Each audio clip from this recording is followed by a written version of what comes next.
Jack unfortunately missing out at the end of what was that dramatic record-breaking practice session yesterday afternoon. 13 he was on the practice leaderboard at the end of that 60-minute session yesterday afternoon, where 11 riders, yes, 11 riders lapped under what was Jorge Martin's old all-time lap record. Astonishing pace, a lot better than Marco Bezzecchi.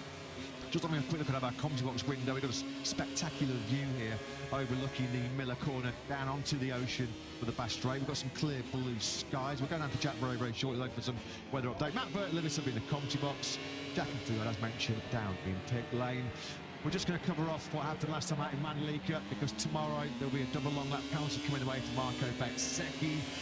To say, that might be the only chance that he has of beating Bettis in the Grand Prix over 27 laps here tomorrow. The contact here going through turn 7 with Marc Marquez, which sadly has ruled out the newly crowned world champion for this weekend's Australian Grand Prix. We know Mark sidelines certainly for Sepang next time out in Malaysia as well. Ducati confirming, highly unlikely we're going to see Marc Marquez at any time before the final showdown in Valencia. Maybe the next time we see Marc Marquez on track might be at the post-season test at the Ricardo Tormo circuit in Valencia in mid-November. Let's go down to Jack though for a quick weather update, because it's so unpredictable in this part of the world. Jack, what's going on right now? Yeah, good morning to everybody. I'm wrapped up as usual here because there is still a very brisk wind, but as you guys have mentioned, thankfully that rain has stopped. I just had a very quick word with Joe Roberts, who is one of a handful of Moto2 riders that went out in the closing stages of that session just a few moments ago on slick tyres, and he said, yeah, it's fully dry out there, still 1 or 2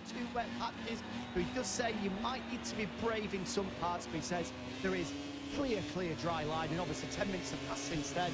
I'm just looking on the start-finish straight now, and it's bone dry. We're going to have all 22 MotoGP riders out there with slick tyres, that's for sure. Good news, thanks very much Jack. Yeah, 22 riders present and correct here in Phillip Island. Pol Espargaro replacing Maverick Vinales, Lorenzo Savadori in for the injured Jorge Martin, and Michele Pirro, the 39-year-old Ducati test rider, he subs for Marc Marquez. Lewis, Marco Bezzecchi was on fire here yesterday. 1:26.492 was a sensational lap time, almost 3/10 clear of Ralph Fernandez. Wasn't playing so good. So yes, there was in particular Paco Bagnaia, who did creep in to the top 10. He has got to place directly into Q2, but once again at times it was a pretty short Friday. 2 Italians in the top 3 yesterday, Bezzecchi and Fabio Di Gianantonio, who so often goes well here in Phillip Island. It looks pretty good. Many, including Fabio Quartararo, reckon that Gianantonio has superior pace at the moment in terms of race rhythm, with the sprint coming up later on, between which Gianantonio has succeeded in recently. A trick of sprint podiums for him since the summer break, so keep a close eye on him later on today. Luca Marini in 7th, Paco Bagnaia 9th and 4th, Italian through to Q2. Bagnaia, well, happy he was yesterday, depending on which of his 2 Ducatis he was on, because his number 1 bike that he started the day with was shaking all over the place, completely unstable, to the point that Bagnaia completely discarded it through that first session. He did try it out once again early in practice in the afternoon, was again very unhappy with it, though again ripped across the bike that could do, which he says feels a lot better, but not exactly how his bike felt in Motegi. He says it's more the kind of feeling he had pre-Japan, when of course he still had that lack of front feel and front confidence. So Bagnaia will be hoping that he has 2 bikes that behave rather than just the 1 today. Alex Marquez, who's inching close to securing 2nd place in the World Championship. Alex said yesterday he was one of a couple of star names that clearly identified Fabio Di Gianantonio as a big threat. With a lot of riders that are able to set fast paces on the medium and soft rear tyre, but both Fabio Quartararo and Alex Marquez said, yeah, we're fast, we're confident, but it looks like Di Gio, out of everybody, has the best race pace going into this sprint Saturday. Jack, you've been camped outside the factory Ducati garage once again. Which of those 2 GP25s has Pecco favoured to kick off this Saturday? Well, it's exactly the same stories we saw twice yesterday. Bagnaia was out on that number 1 bike, off the start finish line with a finish top immediately. So I imagine he's gone out there just for 1 flying lap. And allowed him to be a similar to that number 2 with his Metropolitan jersey yesterday on him. Unlike yesterday, that number 2 bike has got tyre warmers on. It's ready to go there, ready and prepared to make that quit if needs be. Yeah, thanks very much, Jackie. It didn't look like the most stable or planted motorcycle, did it, as we picked up Bagnaia going through the Doon corner. Although this Phillip Island track was resurfaced only a couple of years ago, a lot of riders actually walking yesterday in some of the fast sections through the final corner, turn 12, and in that first corner. But already some very noticeable bumps, which the riders are having to contend with. So, yeah, let's see how long Pecco sticks it out on that number 1 line, because it was a very short-lived experience on his 2 hours. He done it yesterday. You can see around the circuit some time out where they probably tried to smooth out some of those bumps, but on these MotoGP bikes, you really do feel it. And I spoke to Ferdinand Aldeguer yesterday, because so much was expected of him, given his record here in Moto2. But he said of all the circuits he's been to on the calendar, switching across from Moto2 to MotoGP, this was one of the starkest differences and one of the most difficult to actually adapt from Moto2 to MotoGP, in part due to the bumps, due to how narrow the track is. Everything just comes at you so much quicker, and this is a very quick Phillip Island circuit. So Aldeguer, one of those who potentially suffered from that yesterday, but he was only 5 thousandths of a second away from automatic Q2s. 4th fastest yesterday. What was the best FP1 of the season so far? Unfortunately, missing out on that direct spot in Q2. Q1 now in 4 of the last 5 Grand Prix is Aldeguer, as he looks to be our first rookie to win back-to-back races since a certain Marc Marquez did so all the way back in 2013. Marco Bezzecchi then did steal all the headlines as far as the crew were concerned yesterday. We just saw him briefly on screens. Certainly worthy of a mention is Rafa Fernandez, who was on the front row of the grid, of course, in Mandalika, and then took a sprint podium, was fighting for the podium in the Grand Prix as well, looking well set for another top 3 challenge here this weekend. Is Raul, as Bagnaia then immediately picks on what was yesterday a very unruly number 1 GP25. At times that bike looked so unstable. It was like Bagnaia was trying to ride around Phillip on a pogo stick. So he looked when he was sat in the box there as a real shake of the head and a point of the finger, which I think was a correction. But he's got for 2 bikes then. I'll have that one if you don't mind for the rest of the morning. So once again, Pecco Bagnaia looks like a rather short experience. Jack mentioned yesterday, this has to be a little bit of a concern for Bagnaia. Particularly going for those, well, the high pressure Q2, where it looks like, or it's only going to have really 1 bike, but he thinks can find a competitive lap time. Well, on a flag-to-flag, it's going to be a real issue as far as Bagnaia is concerned. Jack, back down to you. Yeah, I put that exact thing to Pecco yesterday. What he said, the first thing he said was, what about the flag?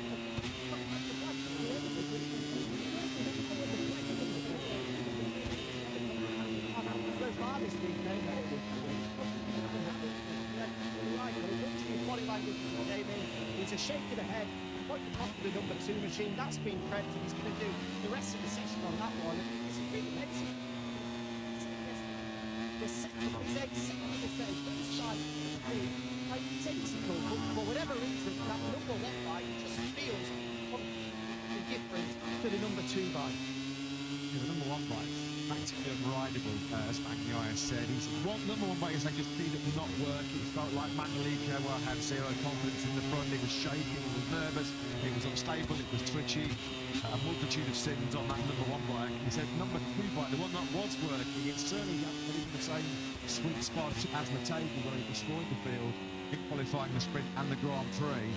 It's certainly good enough to get inside that top 9. He did feel like there was maybe 2 or 3 more tenths in the books had he nailed a cleaner lap at the end of Q2, which would have put him up around sort of 4th or 5th place. But yeah, I think it's a big sigh of relief from Pecco yesterday that he cracked directly through to Q2. Pecco destroyed the field in Bezzecchi. Bezzecchi might have destroyed the field in Indonesia had he not botched both starts. He's in the process of destroying them here in Phillip Island, even with his double long lap, as he puts a 27.394 on the board. He's half a second clear of Raul Fernandez, who was his nearest challenger yesterday. I did put it to Bezzecchi yesterday. Can he still win this, even with the double long lap penalty? He didn't really want to fight him, like he said. It is going to be very, very difficult. So, of course, he's going to take someone's going to blow up on the main straight. There's a lot of smoke there on the start-finish line, and it's in another Honda that's gone. Mia's blew up yesterday, but it looks like Luca Marini's now done the same. Now, when was the last time we saw a weekend where 2 factory Hondas had very public tech meltdowns? You can probably count on one hand the amount of times that's happened down the years.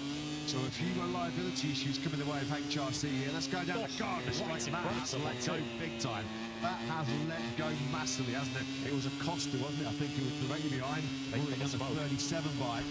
looking in behind him as well with the Gian Antonio and Oliveira.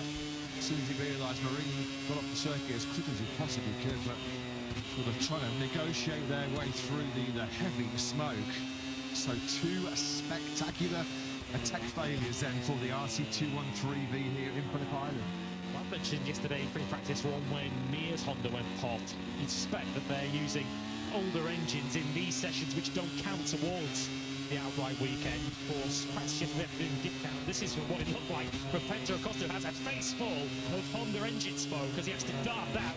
The boy running into the back of Luca Marini, of course, had absolutely no fault in that. He's just riding the motorcycle and all of a sudden has to try and jump out of the way of riders behind him. That is super scary for Acosta. Acosta's fastest through the speed traps this morning. He's blitzing down that Gardner straight over 350 kilometres an hour. He had very little time to process what was happening directly ahead of him. Did really well there to take the necessary evasive action, didn't he? Acosta retreated us to some spectacular slow motion replays going through Exponent Corner yesterday. Marco Bezzecchi just reeling off fast laps for fun right now, isn't he, here in Australia? Surely he's going to be the big three sprint favourite if he carries on in this vein of form. Can he pull off a miracle tomorrow and come back from too long a lap and win the Grand Prix? I have to say, I've seen a couple of times so far this morning that Aprilia looks a little bit nervous through some of the high-speed sections. We followed Bez going through 12, 2 or 3 laps to go, and there was a lot of movement on that RSGP, so it's a bit of a nervy ride, albeit a fast one right now for Bez. Well, if he is going to win tomorrow with a double long lap, surely he has to be on pole position and has to leave there so some of the instability again in the middle of the fast left out the back of the circuit on his way now onto the home stretch. Of course, if he finds himself in traffic, the long lap penalty is going to put himself even further down the field. If you remember Moto2 a few years ago, Alonso Lopez was able to serve the penalty and still come out in the front of the race. Here's no look. Just as he did put the curve there on the outside of turn 11, in between 11 and 12. But he wants to try and serve one of his long lap penalties tomorrow and still be leading the Grand Prix. Of course, if he puts himself in traffic, not only has he got to overtake riders to get back to the front of the field, but he's got to use up tyre while doing so. That's a damn curve. That's a damn white line, no question about that, as he had a bit of lean angle as well. Full on the gas as he came out of turn 11. So it could have easily been an ejector seat job there. Marco Bezzecchi, the last thing he needs is another bruising crash. Of course, he went tumbling through the gravel trap, having made the contact with Marc Marquez at turn 7 on lap 1 in Mandalika. Barely recovered from sort of niggling and quite painful back injury he suffered when he got the whack from teammate Jorge Martin on the first corner of the sprint with Mategi. So he's been sort of carrying around quite a nasty back injury now for the last 3 weeks or so as Bez. So the last thing he needed was to launch himself skywards once again. It's been another excellent start with day 2 here for Aprilia. Bez leads the way of Al Fernandez once again, right at the sharp end there in 3rd place. Aldeguer back on the money, having just missed out on Q2 yesterday in 11. Second fastest in morning with a 1:27.724. Yeah, he changes to the centre of the Al Fernandez. That the teammate of Misano test really transformed its prospects for front row, the sprint podium in Indonesia, and he's surely going to be targeting much the same here today. There's no reason with the performance of that Aprilia and Al Fernandez that he can't achieve that, as the yellow flags have come out in the 3rd and 4th sector, albeit a very brief flash of yellow on our screen, so hopefully no one else has gone down. We know Joan Mir hasn't, too. Of course, having seen his Honda blow up yesterday and Luca Marini's go pop this morning, but hoping that his stays intact as he now makes his way down that same Gardner straight. No question right now, Fernandez is in the best form of his MotoGP career. He's just got that confidence, he's got that momentum, which are two wonderful things to have on your side, aren't they, in MotoGP? Everything just coming easy, can't seem to put a foot wrong at the moment. Can the Spanish rider.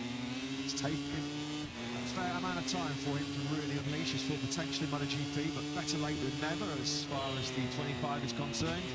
Bagnaia then, on what appears to be his one and only fast and competitive GP25. So far here this weekend in Phillip Island, he's making a big play right now for the top 3. 6 at the moment is Pecco with a 1:28.066. Aldeguer then on his way down the main straight. Qualifying 1 coming up there, and then the main competition you expect for him in qualifying 1. You've got KTM such as Brad Binder, who was quite strong yesterday and will be expecting to make progress. Jack Miller, of course, for the whole Aussie fan who also fancies chances, and a couple of Hondas that will be expecting to be in Q2, Mir and Zarco. So Aldeguer will still certainly face plenty of competition in Q1, even if it's not as strong a Q1 as we had in Indonesia last time out. Top KTM and top performance once again yesterday by the Austrian factory's test rider Pol Espargaro, fresh from a shopping trip in New York to the top 10 and directly into Q2 around the super fast and super scary Phillip and all the other KTM riders knowing the approval to the brilliance of Pol Espargaro again. So let's get some thoughts from Tech 3 boss Nico Goyon, who joins chat. Yeah, as you guys say, just a ridiculous performance from Paul yesterday to get inside the top. He was saying he was shopping with his wife in New York 48 hours ago, and then he's inside the top 10 at Phillip Islands. Nico, how was he able to do that? Yeah, well, that's probably how fun is MotoGP right now. Now it's a super strong performance for Paul. We know he's able to do really fast, and yeah, yesterday he admitted that it was one lap and then he could have done only one and not two like this. But anyway, he did it. He had a huge smile on his face after this run, and now that's a super performance. You know, talking to him afterwards, then he admitted yesterday that was probably one of the first time since crash in 23 that he's really fully fit and able to ride the MotoGP at his 100%. So this does show and point out the fact that after such a huge crash, it takes a lot of time to go back, plus the confidence, and so it takes time. So he enjoyed yesterday. I think he enjoyed in Hungary as well. But let's take benefit of this and let's see what's able to Stepping in the Maverick this weekend and next, what is the latest on Maverick? Has a decision been made on whether we'll see him back for the final 2 rounds of the year, maybe coming back to the blitz? What thinking right now? Yeah, no, this is the target, and to be fair, Maverick is feeling much better now. He had a bit of rest, and now he's working able to work with heavier weights on his shoulders, so he's able to lift more weight than before. It's feeling really good. So yeah, we are quite optimistic on the fact that we might see the top round. I'm sure you, like us, are scratching your head at what's happened with Enea in recent weeks. It felt as though he turned a corner and really got to grips with the KTM, but then suddenly in recent weeks it's back to where we were at the start of the season. What's going on at the moment with Enea, and kind of how much do you think the split with Alberto Giuribiola has derailed him a little bit? Well, I don't really know that the split has changed anything. Probably a little bit in the return, but I feel more that it's a general trend. I mean, we could easily see that all KTM were quite strong, and we've had now we are in the bottom, even if it's true that I mean Pedro scored the podium and Brad was before. And then struggling with two. We don't really know why. We probably wouldn't mention, but yeah, it's true, it's a fact, and we are trying to sort out this problem, which was all show yesterday. Then it's told me that he has to work on himself. So Thanks, Nico. Good luck. Thanks, Jack. Thanks to Tech 3 boss Nico Goyon. That's good news, isn't it? Maverick Vinales looking likely he'll be picked up to return to the Portuguese Grand Prix when we make our way back to Europe after a long and intense Asia-Pacific tour. Max Giannini was 1.1 seconds slower. Espargaro yesterday, so he was always felt like he was going to be in a spot of bother here in Phillip Island. In Mandalika, there was a lack of pace and confidence in the fast corners, which really hindered. Phillip Island was dominated by fast-flowing sections, isn't it? He's at second worst Friday of 2025 for the Beast. Only Termas did he finish lower on a Friday when he was down in 21st place. That was all, of course, back in round 2. It was a second outing.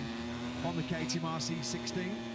Full second slower than Paulo yesterday, who of course is no stranger to that KTM. It's no slouch even with his relative inactivity on a MotoGP bike these days. Even Pedro Acosta knocked his cap to Paulo yesterday. And Jack's got an update on the 37 from pit lane. Yeah, you might have noticed on one of the onboards Acosta trialling this morning, slightly revised rear wing, very similar to what we see on the Yamaha, like a big spoiler on the back, but whatever it is, I'm not sure he's too keen with it, because on the number one bike, they're quickly working to try and whip it off. No, they're not, we're just securing it down. So really a big change, and it will have quite an impact. Very different design to what he's been trialling over the past recent weeks.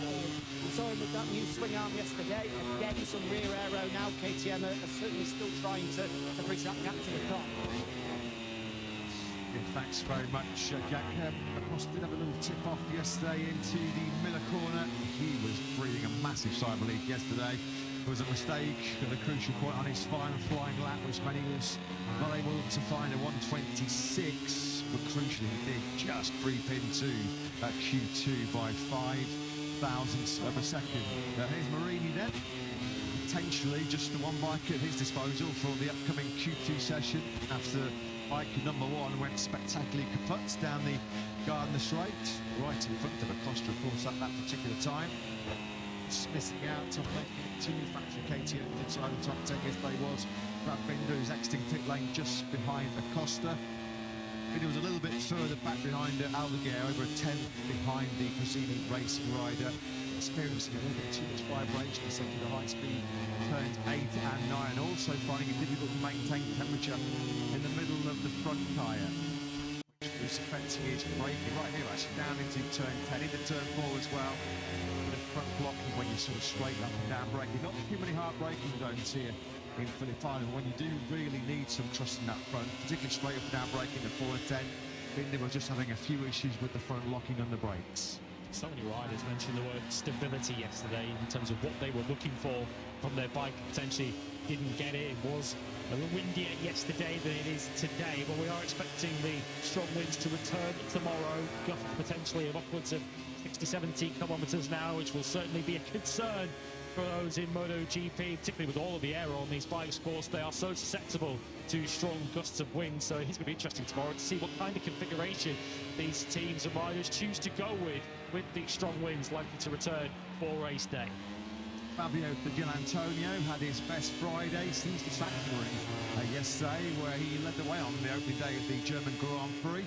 And there's a bit of an update from down in pit lane from Jack on the Italian. Yeah, got the chance to speak to him yesterday, and just following on from what we were talking about in Mandalika 2 weeks ago, where Digia was just frustrated at the fact that one day to the next, he just had no consistency in terms of feeling with this GP25, and his bike was very quick yesterday. He was actually pinpointed out by a number of his rivals as probably been the fastest man on rhythm yesterday. Digia wasn't getting carried away because he had those same fears that he didn't know what bike he was going to be jumping on this morning. And although he's improving here, you look at the time sheets, and suddenly where he was able to lap consistently in the high 127s, low 28s yesterday, he's unable to get down to those lap times again today. So hopefully to try and find Pablo Nieto shortly, just to get an understanding whether those same old habits have fallen into place once again for Digia. He has just, thanks very much, Jack. He's just fired himself up into P3, which is where he ended play yesterday with that 126.912. Yeah, 9th last time out in Mandalika for the 27-year-old, only his second top 10 in the last 8 Grand Prix. He's a big lover, though, for Phillip Island. Isn't he, Digia? Third in that 2023 battle. Effectively saved his MotoGP career. He was heading for the exit door at that particular late phase a couple of years ago. Another strong Fabio so far this weekend has been Quartararo on top of the factory Yamaha. 4th fastest yesterday, 4th quickest so far this morning. He said on Thursday he was going to take the punt, maybe, take the risk of using the soft rear tyre with a full 27 lap distance in the Grand Prix tomorrow. And Fabio did 19 laps on a soft rear tyre yesterday, and he had some very eye-catching pace as well. So, yeah, looks like if, well, to all intents and purposes, Fabio's pre-weekend plan to race the soft tomorrow, he's going to be sticking with that one.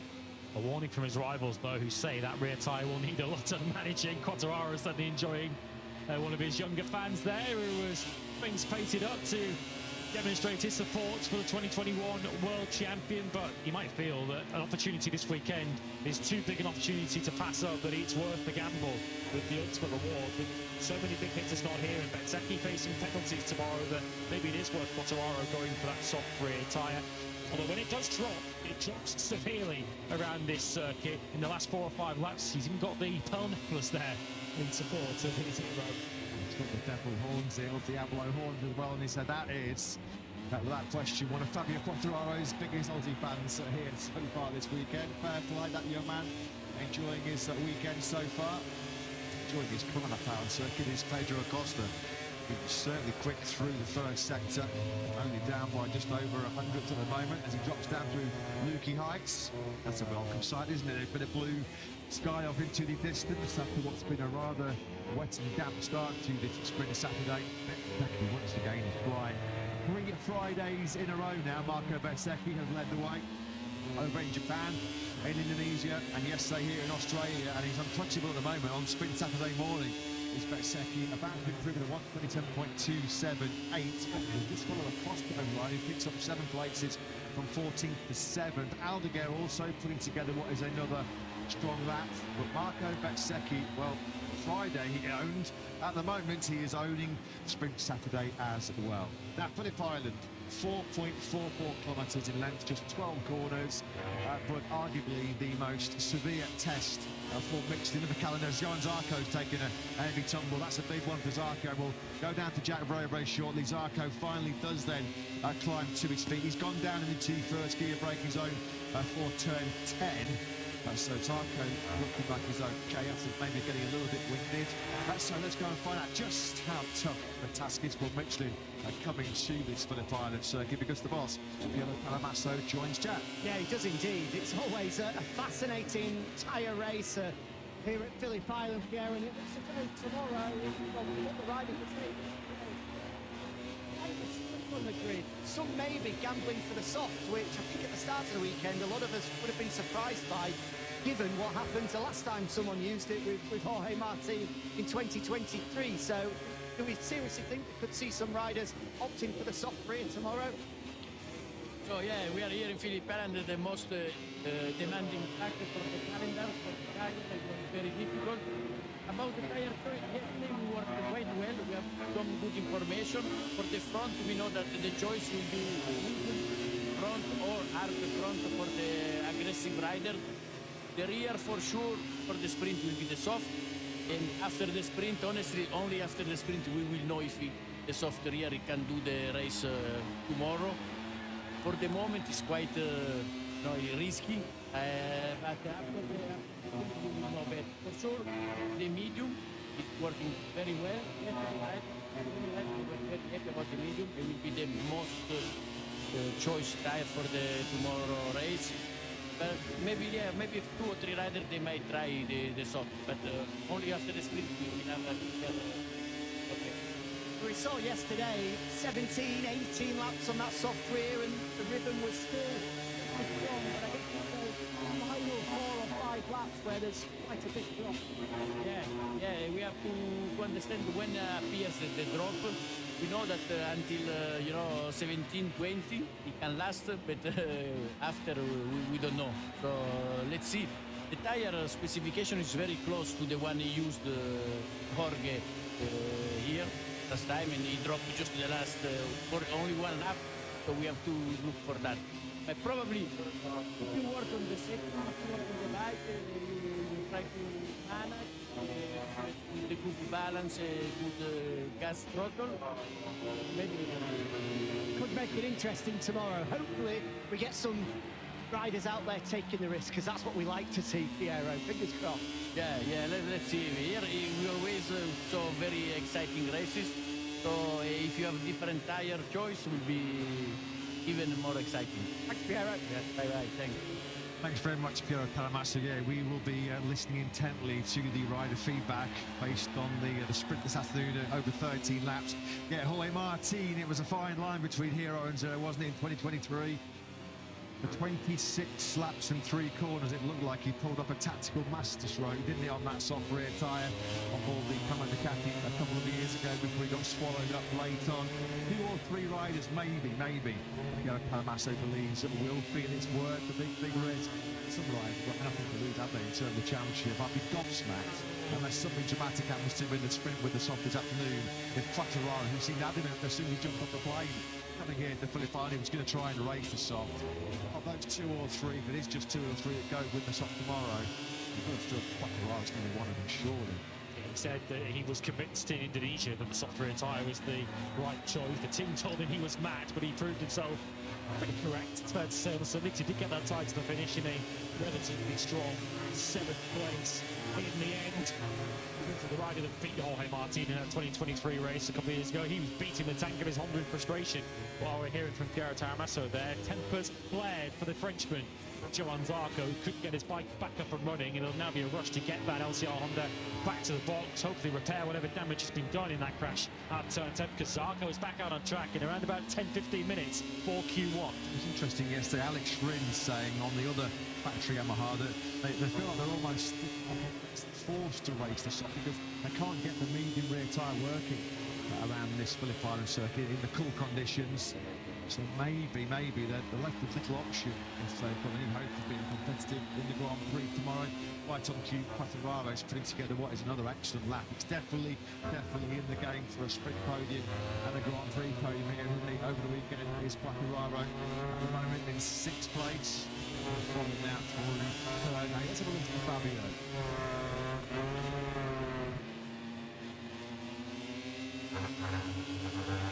Another Luki height he comes then. The faithful of KTM as he now drops down the hill. So KTM goes wide. Ahead of him, Brad Binder now is right ahead. Careful not to go inside there, Fabio. This is only free practice 2. Right foot comes out for the South African, indicating Tararo that Binder is coming up pit lane, and Fabio has now just got the long.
This 30-minute F2 session, which looks like it's going to conclude with Bez unbeatable once again.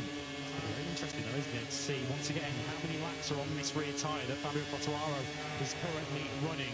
He didn't put a full race distance on a soft rear tyre yesterday, so has he been running that soft rear again in this session? He has now done 12 laps, and his last lap was the fastest. Bezzecchi also is out on a soft rear tyre. Here we now power the probably out of Siberia. What a wonderful section this is around Phillip Island through 7 now, right through 8, formerly known as the Hay Shed. You don't want to be going down the road there on a MotoGP bike through that turn 8. What a weekend it's been for 2 Aprilias in the hands of Bezzecchi and Fernandez. Well, Fernandez once again finds himself fighting for the top 3. In another practice session, he looks like he's going to be a big contender for back-to-back front rows for the first time in his MotoGP career. Coming up shortly. Bezzecchi then, leading high-speed left-hander at turn 12. That's where Michelin reports some of the highest temperatures in a rear tyre throughout the whole season. You're on the left-hand side of the tyre for so long at such high speed, through 12, with so much lean angle. The tyre temperature really does go through the roof. So Bezzecchi then completes his 17th lap of the session And it's been another excellent session as far as Bez and the factory Aprilia team are concerned. A 127.278 from Bezzecchi, almost a quarter of a second clear of anybody else out on circuit in FP2. Around Phillip Island. Three Aprilia team are concerned. A 127.278 from Bezzecchi, almost a quarter of a second clear of anybody else out on circuit in FP2. Around Phillip Island is a lot.